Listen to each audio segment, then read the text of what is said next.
जोहार नमस्कार। देख रहे हैं आप द भारत मित्र और आपके साथ मैं आरती सिंह। मेरे साथ सहयोगी रंजीत हैं। और देखिए हो क्या रहा है ना झारखंड में कि मैया सम्मान योजना का लाभ जब से मिलना शुरू हुआ तो फिर बाकी चिंता ही खत्म हो गई है। ऐसा लगता है झारखंड का दुख ही मिट गया है रंजीत जी। मतलब मैया सम्मान मिल रहा है, सब खुश है, सबको सम्मान मिल रहा है। अगर घर की महिला सम्मानित है तो फिर सब सम्मानित है, फिर तो और कुछ चाहिए नहीं। 2500 में आपका घर भर चल जा रहा है कि नहीं चल जा रहा है? 2500 में हम लोग तो लेते नहीं हैं आपके। चलिए, तो आपको इससे मतलब ही नहीं है। हम लोग भी उस कैटेगरी में नहीं आते हैं, तो हमें मिलता नहीं है। तो लेकिन हाँ, बाकी जो झारखंड वाले हैं चल रहा है तभी तो सब चुपचाप बैठे हुए हैं, है ना। और बाकी जो योजनाएं बंद पड़ी हैं उसको लेकर कोई सवाल नहीं उठाता है, कोई कुछ बोलता नहीं है, कोई कुछ करता नहीं है। तो सवाल इसलिए हम उठा रहे हैं क्योंकि हमें सरोकार है, हमें सरोकार है झारखंड के भविष्य को लेकर, हमें सरोकार है झारखंड के उन छात्रों के भविष्य को लेकर जो सड़क पर आंदोलन कर रहे हैं।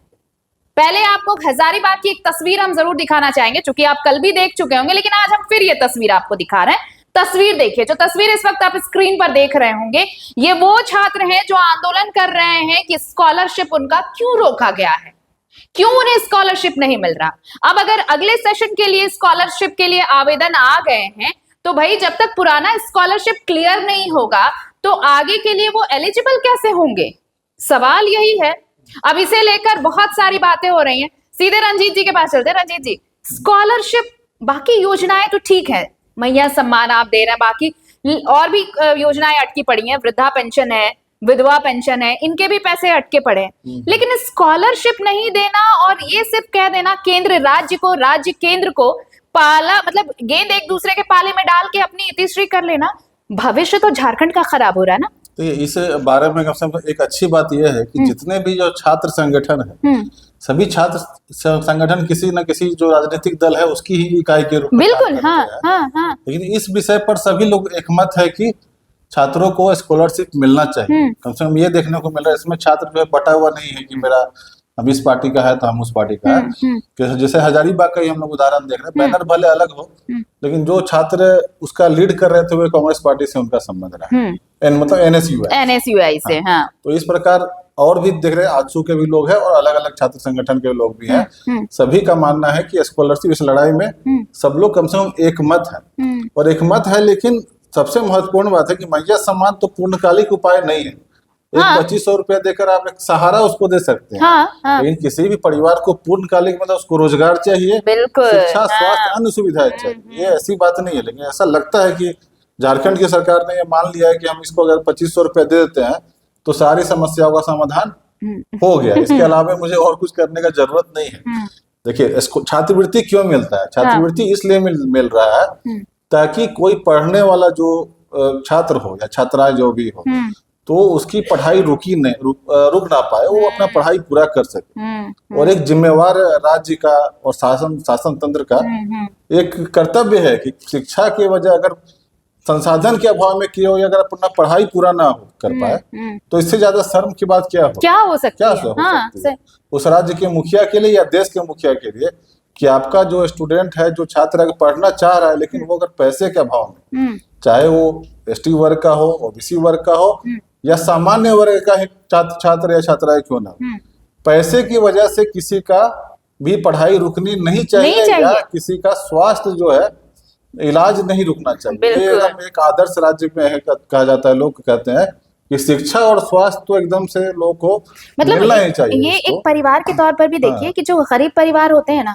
वो भी अपने बच्चों को पढ़ाने की कोशिश करते हैं। मतलब वो भले अपना लिविंग स्टैंडर्ड बढ़ाए ना बढ़ाए, लेकिन बच्चों को ना सोचते हैं कि वो स्कूल भेजे, अपना पेट काट कर कुछ भी कर उसको स्कूल भेजते हैं। क्यों भेजते हैं? ताकि बच्चे शिक्षित हो सकें।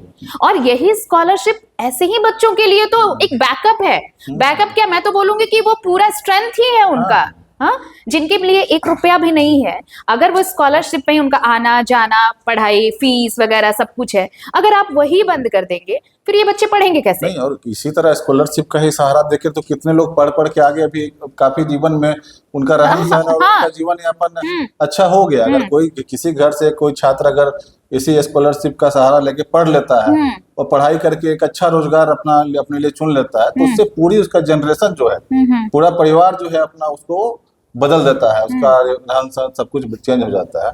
तो इस पढ़ाई की वजह से तो किसी का रुकना नहीं चाहिए। अच्छा, और अभी तक लगातार जैसे आरती छात्र आंदोलन पहले भी कर रहा है, फिर 27 तारीख को भी एक आजसू के छात्र की तरफ से एक आंदोलन होना है, लेकिन सबसे बड़ी बात है किसी तरह अभी तक कोई जवाब ही नहीं आ रहा है कहीं से भी कोई सुगबुगाहट नहीं है। हाँ। अच्छा देखिए, ये तो जो आपने कहा कि रहन सहन, और ये सच है कि लोगों का रहन सहन कैसे बदलता है जब आप शिक्षित होते हैं, जब आपके पास रोजगार होता है तो आपका लिविंग स्टैंडर्ड जो है वो अच्छा होता है। अब ये बात हम कर रहे हैं, एक तरफ सड़क आंदोलन पे है, अब इसी सरकार की एक अच्छी चीज दिखाते, मरांग गोम के जो पारदेशीय जो योजना है, जो स्कॉलरशिप योजना है, उससे बच्चे कैसे बढ़ रहे हैं, आगे कैसे पढ़ रहे हैं। एक तस्वीर देखिए, ये पूर्व विधायक बहरागोड़ा के कुणाल सारंगी, उन्होंने बातचीत की है। जो बच्चे विदेशों में इस छात्रवृत्ति के जरिए जो पढ़ाई कर रहे हैं विदेशों में, उनके साथ देखिए वो कैसे तस्वीर बदल रही है, ये भी आपको देखना चाहिए। ये तस्वीर पहले देख लीजिए। जोहार। यूनिवर्सिटी ऑफ ससेक्स में आज मेरे लेक्चर में मुझे मिल गई 2 झारखंड की सुपरस्टार, त्रिनिशा तरुण और उषा तिरु। उषा खूंटी से है, त्रिनिशा आप कहाँ से? रांची से। तो ये दोनों जो आदरणीय मुख्यमंत्री हेमंत सोरेन जी की सोच है, मरांग गोम के स्कॉलरशिप जो हर वर्ष 25 ऐसे विद्यार्थियों को दी जाती है जो बाहर आकर विदेश की प्रतिष्ठित विश्वविद्यालयों में पढ़ाई करना चाहते हैं, पूरी सरकार उनकी फाइनेंशियल हेल्प करती है। ये दोनों उसी स्कॉलरशिप के माध्यम से आज यूनिवर्सिटी ऑफ ससेक्स में पढ़ाई कर रही हैं। तो दोनों से मेरी मुलाकात हुई। जोहार दोनों को। जोहार। अब आप लोग बताएं कैसे स्कॉलरशिप आपने अप्लाई की और आज क्या है, आप कैसा फील करती है यहाँ पर आकर? जोहार सभी को। तो मैं आज आप जो आए हैं पर्सनली मिलने का मौका मिला है, तो मैं हमारे आदरणीय हेमंत सोरेन को इस मैसेज के थ्रू कन्वे करना चाहूँगी कि I am very very thankful for MGOS. It has given me this opportunity to come from a very diverse state like Jharkhand, कि मैं इंटरनेशनल स्टेज पे आई हूँ and I have gotten this opportunity to study international business and development. अगर MGOS नहीं होता तो मुझे नहीं लगता है कि मुझे यहाँ तक मुझे नहीं लगता कि मैं यहाँ तक आती हूँ। ये जो फाइनेंशियल सपोर्ट हमें मिला है, दिस इज लेट्स से इन्होंने विंग दिया है कि मैं यहाँ तक आई और पढ़ी। MGOS के बारे में मुझे कैसे पता चला? मुझे पता चला, ये जो हमारे सीनियर्स हैं जिनको ये MGOS स्कॉलरशिप मिला हुआ है, उनसे मैंने कनेक्ट किया ओवर सोशल मीडिया। उन्होंने मुझे बताया कि MGOS एक अपॉर्चुनिटी है जो आपको फाइनेंशियल सपोर्ट देता है एंड ऑल्सो अदर सपोर्ट्स, जिसके थ्रू आप UK जैसे कंट्री में आप स्टडी कर सकते हो। So yeah, really grateful to MGOS to give me this opportunity to study here. Thank you, thank you. And what about you, Tanisha? Which course are you pursuing? जोहार सभी को। तो मैं यहाँ मास्टर्स कर रही हूँ फिल्म मेकिंग में। मैंने पहले हिस्ट्री में मास्टर्स करा है, ये मेरा दूसरा मास्टर्स है। और definitely I am extremely grateful for this scholarship to mister Hemant Soren, our chief minister, because इस स्कॉलरशिप के बिना तो definitely it would have been next to impossible for me to join the university. ऐसा हुआ है कि 2-3 बार एडमिशन हुआ, बट बस बिकॉज की स्कॉलरशिप नहीं मिल रहा था, तो we were, I think it's same with Usha also. You got the wings. Yeah. To fly, to come to Sussex. So we are really thankful. Thank you, and God bless you and best wishes for a wonderful career and a wonderful future. Thank you. तो देख ली तस्वीर, ये 2 तस्वीरें हैं। हाँ, जो ये 2 तस्वीरें हैं। ये बहुत अच्छी स्कीम है। हाँ, वही मैं कह रही हूँ। हाँ। लेकिन उससे तो मैक्सिमम लोग लाभान्वित नहीं हो सकते हैं। गिनती के कुछ लोग। नहीं, मेरा ये 2 तस्वीर दिखाने का मतलब सिर्फ ये था कि अगर 10 बच्चे भी लाभान्वित हो रहे हैं, तो मैं कह रही हूँ कि स्कॉलरशिप उनके लिए कितनी बड़ी राहत है। तो अगर वहां वो विदेशों में पढ़ाई कर सकते हैं स्कॉलरशिप से, तो जब यहाँ पर आप देंगे तो यहाँ जो बेसिक उनको शिक्षा मिलनी चाहिए वो तो मिल पाएगी ना। बिल्कुल। तो वही बात है कि पढ़ाई हो नहीं पा रही है और कितना टेंशन में छात्र है। अगर आप गांव के छात्रों से मिले तो लोगों ने तो एडमिशन ले लिया, एडमिशन लेके उनको भरोसा है कि इनको स्कॉलरशिप मिलेगा तो हम फी वगैरह जमा कर पाएंगे। अब लोग है कि फी जमा नहीं कर पा रहे। अब उनको पढ़ाई की चिंता अलग है, कॉलेज की तरफ से अलग उनको ये आ रहा है, डेली रिमाइंडर आ रहा है कि आपको फी जमा करना है, सेमेस्टर का ये जा रहा है। अब वो पढ़ने पे ध्यान देगा कि फी के लिए उसके पास संसाधन तो नहीं है। अगर संसाधन रहता तो जमा कर देता है, वो पढ़ाई अपना कंप्लीट कर लेता। अगर उसके पास संसाधन नहीं है तभी ना तो उसने स्कॉलरशिप के लिए अप्लाई किया। बिल्कुल बिल्कुल। अगर वो पढ़ नहीं पाएगा, और सरकार के पास देखिए जिस प्रकार ये, मैं तो कह रहा हूँ कि बिल्कुल ही इस मामले को लेकर असंवेदनशील रवैया झारखंड की सरकार का मैं कहता हूँ कि बिल्कुल है, क्योंकि सरकार के पास केंद्र के ऊपर आप पाला फेंक दे रहे हैं, लेकिन आपके पास भी संसाधन की कोई कमी नहीं है। सबसे प्रायोरिटी में, प्राथमिकता में इस काम को सरकार को रखना चाहिए। अगर प्राथमिकता में रखेंगे तो ये काम आप एक दिन में भी इसको कर सकते हैं, लेकिन आपकी उस प्राथमिकता सूची में ये नहीं है। आप झारखंड स्थापना दिवस को लेकर तो कई तरह के कार्यक्रमों में देखिए इतना पैसा बहाया जा रहा है, करोड़ों का। हाँ, ये तो सरप्लस पैसा, जैसे आपके पास आपने सारा काम अपना कर लिया, शिक्षा के, स्वास्थ्य की हर व्यवस्था आपने कर ली है, तो फिर आप पैसा बहाते हैं तो अच्छा भी लगता है। लेकिन आप शिक्षा की व्यवस्था नहीं कर पा रहे हैं, छात्र जो है स्कॉलरशिप के इंतजार में बैठा हुआ है, पढ़ाई अपनी कर नहीं पा रहा है, और इस प्रकार आप पैसा बहा रहे हैं। अभी भी देखिएगा तो कई सड़क पहले से बनी, उसी को बन रहा है, बन रही है सड़कें, बनी हुई सड़कें ही बन रही है, उसमें भी पैसा जा रहा है। और इवेंट तो इतना हो रहा है, जो हेमंत सोरेन विपक्ष में जब नेता प्रतिपक्ष थे तो रघुवर दास पे इवेंट का लेकर बोलते थे कि इवेंट करते हैं, ये करते हैं। इतना इवेंट हो रहा है इस सरकार के कार्यक्रम में, तो सरप्लस पैसा है तो कीजिए उसको, लेकिन जहां आपका पढ़ नहीं पड़े, इससे ज्यादा शर्मनाक और क्या बात हो सकता है। अच्छा रंजीत जी, आपको भी याद होगा जब बजट पेश किया जा रहा था, मैया सम्मान योजना को लेकर कहा गया था कि मैया सम्मान योजना से किसी भी क्षेत्र में, किसी भी डिपार्टमेंट में जो योजनाएं विकास की चल रही हैं उस पर कोई असर नहीं पड़ेगा, यही कहा गया था ना। वो सुना होगा, वित्त मंत्री ने बड़े शान से कहा था कि इस योजना में चूंकि इस मद में सबसे ज्यादा पैसे डाले जा रहे हैं, इसके बावजूद किसी भी योजना के लिए कोई पैसा नहीं, इतना रेवेन्यू जनरेट खुद राज्य कर सकता है। तो भाई जब आप इतना जनरेट रेवेन्यू कर सकते हैं, आपने लोगों को ये वायदा भी किया कि इसका कोई इम्पैक्ट दूसरे कल्याणकारी योजनाओं पे नहीं पड़ने वाला है, तो सबसे जेन्युइन चीज तो आपके लिए शिक्षा और स्वास्थ्य है।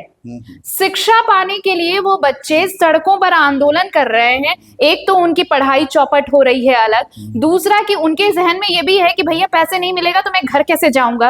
अब ये सारी टेंशन लेके वो पढ़ाई करें, रोजगार का तो आप यहाँ जान ही रहे हैं कि रोजगार की क्या स्थिति है। तो ऐसे में मेरा बस एक सवाल है कि क्या वाकई राज्य सरकार अक्षम है कि इन बच्चों को स्कॉलरशिप नहीं दी जा सकती? राज्य सरकार अक्षम नहीं, राज्य सरकार अपनी फिजूल खर्ची को रोके, है ना, और भ्रष्टाचार पे अंकुश लगाए, तो ये तो कुछ भी नहीं है। इतना पैसा तो सरकार तुरंत चाहेगी तो जनरेट कर लेगी या उसका व्यवस्था कर लेगी। जब बजट का आपने बोला, जब बजट पेश हुआ और बजट पेश करने के बाद जो विधानसभा के हॉल में ही जब वित्त मंत्री जी का, राधाकृष्ण किशोर जी का प्रेस कॉन्फ्रेंस हुआ था, तो सभी पत्रकारों की यही चिंता थी कि आप तो एक ये कर रहे, अच्छी बात है, दूसरी योजनाएं तो इससे प्रभावित नहीं होगी। तो उन्होंने एश्योर किया था कि नहीं होंगी, कुछ इसमें होने वाला नहीं। मैं तो वहां प्रेजेंट भी था, तो उन्होंने कहा था कि नहीं, ऐसा कुछ नहीं होगा, सब काम चलेगा ठीक से। और फिर लोगों की छात्रवृत्ति रुक गई है, और वो कब तक वो हो पाएगी, नहीं हो पाएगी, कैसे होगी, इसके प्रति जिस प्रकार से एकदम उदासीन रवैया है, ये उदासीन रवैया है। तो इसमें तो मैं कहूंगा कि जो सत्तारूढ़ जो दल, सहयोगी दल जो है, जो कांग्रेस आरजेडी जो है साथ में, और कम्युनिस्ट पार्टी, हाँ बिल्कुल, कम्युनिस्ट पार्टी तो सिद्धांतों वाली पार्टी है, लेकिन अभी तक तो उनकी तरफ से कुछ आप सुने भी नहीं होते। जब से छात्रवृत्ति के लिए आंदोलन कर रहे हैं बच्चे, आपने कभी सुना भी क्या? नहीं, उन लोगों को तो दबाव डालना चाहिए कि आपको ये वाला काम आप पहले कीजिए, बिल्कुल बिल्कुल स्कॉलरशिप पहले जारी कीजिए, ताकि छात्रों की पढ़ाई जो है वो नहीं रुके, किसी भी कीमत पर नहीं रुकना चाहिए। देखिए, ये कहा जाता है कि अगर आप शिक्षित होंगे तो आप गरीबी दूर हटा सकते हैं। शिक्षा ही गरीबी दूर कर सकती है, ये सबको पता है। लेकिन जहां पर बच्चे शिक्षा के लिए सड़कों पर उतर रहे हों, सिर्फ इसलिए क्योंकि उन्हें स्कॉलरशिप नहीं मिल रही, उनके पास छात्रवृत्ति के पैसे नहीं है कि वो आगे की पढ़ाई कर सके, और उसी राज्य में बड़े बड़े इवेंट्स हो रहे हैं। हम स्थापना दिवस की रजत जयंती समारोह मना रहे हैं कि हम 25 साल के हो गए, लेकिन इन 25 सालों का हासिल क्या है? ये कि सड़क पर छात्र आंदोलन कर रहे हैं, ये कि रोजगार के लिए लोग ऐसे कर रहे हैं कि कभी भी कोई प्रतियोगी परीक्षा होती है तो बिना लीक हुए कोई भी परीक्षा सफल नहीं होती। लीक प्रूफ परीक्षा तो शायद यहाँ सपना ही रह गया है क्या? मुझे तो नहीं लगता है कि अभी तक ऐसा कुछ भी हो पाया कि कोई परीक्षा लीक प्रूफ हुई हो। बहरहाल, अगर सरकार की नीयत होगी तो नियति बदलते देर नहीं लगेगी। चूंकि राज्य केंद्र की तरफ और केंद्र राज्य की तरफ दोनों एक दूसरे पर ठीकरा फोड़ रहे हैं, तो इसलिए जो भविष्य है वो खराब हो रहा है झारखंड के बच्चों का। और ये झारखंड के बच्चों के भविष्य का सवाल नहीं है, ये झारखंड के भविष्य का सवाल है। आम लोगों का जनजीवन जो है इस मामले में कितना लोगों को तकलीफ हो रही है, सोचिए। हाँ, अंदाजा जो है सत्ता में जो सीट्स में बैठे उनको नहीं लग रहा है, उनको नहीं लग रहा है, अलग निकालते हैं, उनको ये पता नहीं चल पा रहा है कि लोग कितनी तकलीफ से लोग ये गुजर रहे हैं। चलिए, तो ये आंदोलन चलता रहेगा, लेकिन बस यही है कि अगर आप सवाल नहीं पूछेंगे तो फिर जवाब देने के लिए कोई आएगा भी नहीं। तो आप आंदोलन करिए, लेकिन जो लोग, जो दल अपनी भूमिका निभा सकते हैं, जिनकी आवाज से फर्क पड़ सकता है, उन्हें अपनी आवाज जरूर बुलंद करनी चाहिए। नमस्कार, जोहार। जोहार।